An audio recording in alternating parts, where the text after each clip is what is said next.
বেশি নির্বাচন করেছেন, 18 নির্বাচন করেছেন, আরেকটা কথা 14 নির্বাচন করেছেন। চেয়ার কিন্তু একটাই। আমরা চেঞ্জ হচ্ছি। আমি আপনাদের একজন হিসাবে লজ্জা পাই। আমি আপনাদের বন্ধু হিসেবে বলেন, ভাই হিসেবে বলেন, অভিভাবক হিসেবে বলেন, যখন আমাদের সম্পর্কে বলা হয় যে এগুলো আপনারা করছেন, লজ্জা পাই।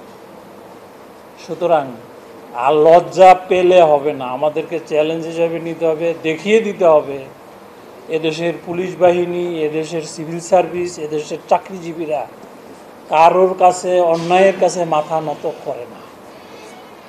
আমরা কারোর কাছে মাথা নত করব না। রিজিকের মালিক আল্লাহ। এবং আমি দেখেছি যারা জীবনে কষ্ট করেছে, যারা অন্যায়ের শিকার হয়েছেন, যারা বঞ্চিত হয়েছেন, তাদেরকে কিন্তু আল্লাহ সেই পুরস্কার পৃথিবীতেই দেয়। সুতরাং আরও একটি জিনিস মনে রাখবেন, এই পৃথিবী কিন্তু আমাদের জন্য চিরস্থায়ী নয়, মরতে হবে, হিসাব দিতে হবে। সেটি যদি মাথায় থাকে তাহলে আমরা কেউ অন্যায় করতে পারি না। এই যে আমাদের আঞ্চলিক নির্বাচন কর্মকর্তা একজন অভিজ্ঞ, সারা জীবনই সে নির্বাচন নিয়ে কাজ করেছেন।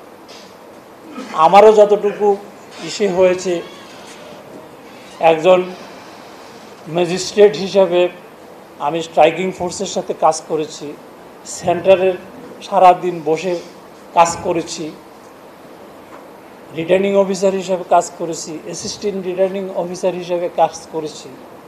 সর্বশেষ আল্লাহ তাআলার ইচ্ছা যে নির্বাচন কমিশনার হিসেবে কাজ করার সুযোগ পেয়েছি।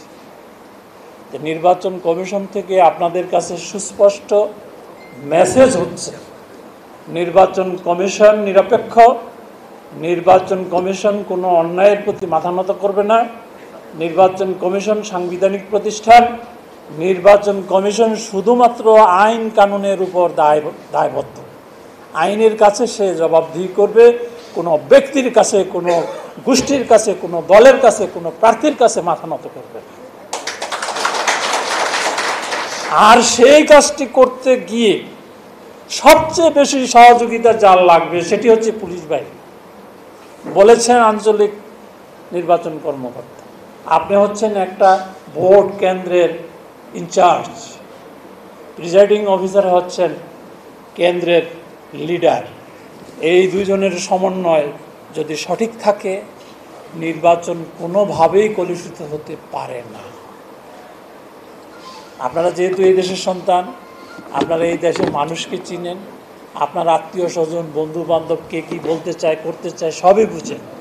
সুতরাং যদি মনের ভিতরে যদি পরিষ্কার আমরা চিন্তাভাবনা থাকে এবং যদি সাহস থাকে, নির্বাচনে কেউ পক্ষপাতমূলক আচরণ করে নির্বাচনকে কলুষিত করবে কারোর ক্ষমতা নেই। নিরাপত্তা পুলিশের মূল কাজটি হচ্ছে, যদি বলেন যে আমার কাজটা কি, আপনার কাজটি হলো, আমার কাজটি হলো ভোট সেন্টারকে নিরাপত্তা দেওয়া। এই নিরাপত্তা দেওয়ার প্রয়োজন যেটি বলেছেন, আপনার এরিয়া 400 গজ, এই 400 গজের ভিতরে কে কীভাবে আনাগোনা করছেন, সেটা প্রার্থী হোক, প্রার্থীর এজেন্ট হোক, বা অন্য কোনো সমর্থক হোক, সমর্থক গোষ্ঠী হোক, যেই হোক, তাকে আগে থেকেই আপনাকে ওয়াচ করতে হবে। আর আপনি যেই সেন্টারের ইনচার্জ হিসেবে দায়িত্ব পালন করবেন, আগে থেকেই আপনি চৌকিদার, দফেদার বা অন্যান্য ক্রস চেক করবেন এই সেন্টারের আশেপাশে ক্রিমিনাল কারা কারা আছে, কাকে দিয়া সমস্যা হতে পারে, সেই জিনিসগুলো আপনি মাথায় রাখবেন। পাশাপাশি আজকে যেই বডি অন ক্যামেরা দেখালেন, সেটি একটা চমৎকার পদ্ধতি। এগুলো নিয়ে আমাদের নির্বাচন কমিশনের সাথে, প্রধান নির্বাচন কমিশনারের সাথে, আপনাদের কি বলে যে উপদেষ্টা সহ, তারপরে আইজি সাহেব সহ রেগুলার মিটিং হচ্ছে।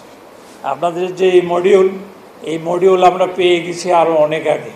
কীভাবে একটা ভোট কেন্দ্রকে ম্যানেজ করতে হবে, সেখানে পুলিশের কি দায়িত্ব, কিভাবে আইন শৃঙ্খলা রক্ষা করতে হবে আপনারা হয়তো বা বাই দিস টাইম ভিডিওতে দেখেছেন, আমরাও দেখেছি। অত্যন্ত চমৎকার। আপনাদের আইজি সাহেবকে কমিশনের পক্ষ থেকে আজকের এই আপনাদের মাধ্যমে ধন্যবাদ এবং কৃতজ্ঞতা জানাচ্ছি, এবং আমাদের বিশ্বাস করি আমরা যে পুলিশ তাদের হৃত গৌরব পুনরুদ্ধারের জন্য যেই পদ্ধতি এবং প্রক্রিয়া গ্রহণ করেছেন, অবশ্যই অবশ্যই পুলিশ বাহিনী প্রমাণ করবে যে এই দেশের পুলিশ জনগণের বন্ধু। প্রতীকটা চাচ্ছেন, সেই প্রতীকটা না থাকার কারণে নির্বাচন কমিশন দিতে পারছে। আরেকটি প্রশ্ন বলেছেন নির্বাচন পদ্ধতি বা নির্বাচন সঠিক সময়ে হবে কিনা।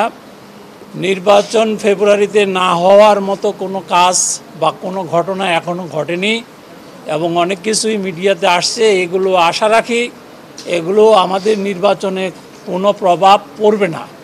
আপনারা সবাই জানেন ফেব্রুয়ারি মাসে রমজান মাসের আগে নির্বাচন অনুষ্ঠিত হবে।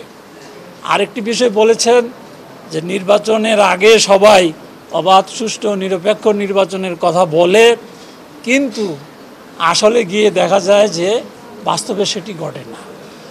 নির্বাচন কমিশন আপনাদের কাছে এই মেসেজটি আমরা দিতে চাচ্ছি যে অতীতে আপনারা যা দেখেছেন শুনেছেন সেগুলো হওয়ার কোনো সুযোগ নাই, কোনো অবকাশ নাই। নির্বাচন কমিশন সাংবিধানিক প্রতিষ্ঠান, আইনের কাছে দায়বদ্ধ। বিদ্যমান আইন অনুযায়ী আপনাদের সকলের সহযোগিতায় একটা অবাধ এবং সুষ্ঠু নির্বাচন যাতে হয় সেজন্য কাজ করবে, এবং ভালো নির্বাচন না হওয়ার কোনো বিকল্প নেই। ধন্যবাদ সবাইকে। সম্পূর্ণ প্রশ্নটা হচ্ছে স্যার, যে কোনো নির্বাচন আসলে আমরা দেখেছি যে পুলিশ যারা কাজ করে তারা কিন্তু ইলেকশন কমিশনার আন্ডারে তখন কাজ করে। এর আগে আমরা দেখেছি যে নির্বাচনগুলোতে আসলে বিভিন্নভাবে পুলিশকে প্রভাবিত করার চেষ্টা করা হয়েছে ৮ সালের পর থেকে। এই ক্ষেত্রে নতুন চ্যালেঞ্জটা কি আপনাদের, যেহেতু দীর্ঘ ৭০ বছর পরে একটু অন্যরকম নির্বাচন আয়োজন করতে যাচ্ছেন আপনারা? আমরা যেভাবে প্রত্যেকটা বিভাগের সেনাবাহিনী, নৌবাহিনী, বিমান বাহিনী, পুলিশ বাহিনী, কোস্ট গার্ড সহ যত আইন শৃঙ্খলা রক্ষার দায়িত্বে যারা আছেন সবার কাছ থেকে এত বেশি সহযোগিতার আশ্বাস পাচ্ছি যে আমরা কোনো চ্যালেঞ্জ মনে করছি না।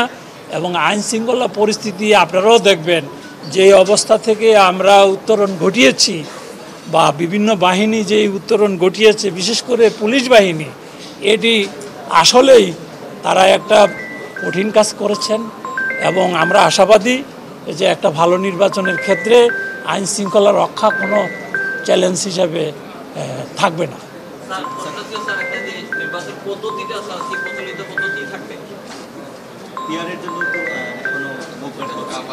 আপনারা নির্বাচনের পদ্ধতির বিষয় যেটি বলছেন এটি রাজনৈতিক সিদ্ধান্তের বিষয়ে রয়েছে, এটি নিয়ে আমি কোনো মন্তব্য করতে চাই না।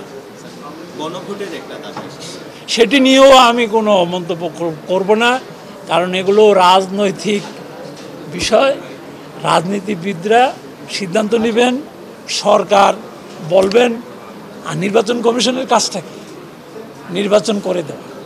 এর মধ্যে আমরা সবার সহযোগিতা নিয়ে, আপনাদের সহযোগিতা নিয়ে একটা ভালো নির্বাচন করব, এই হলো আমাদের কাজ।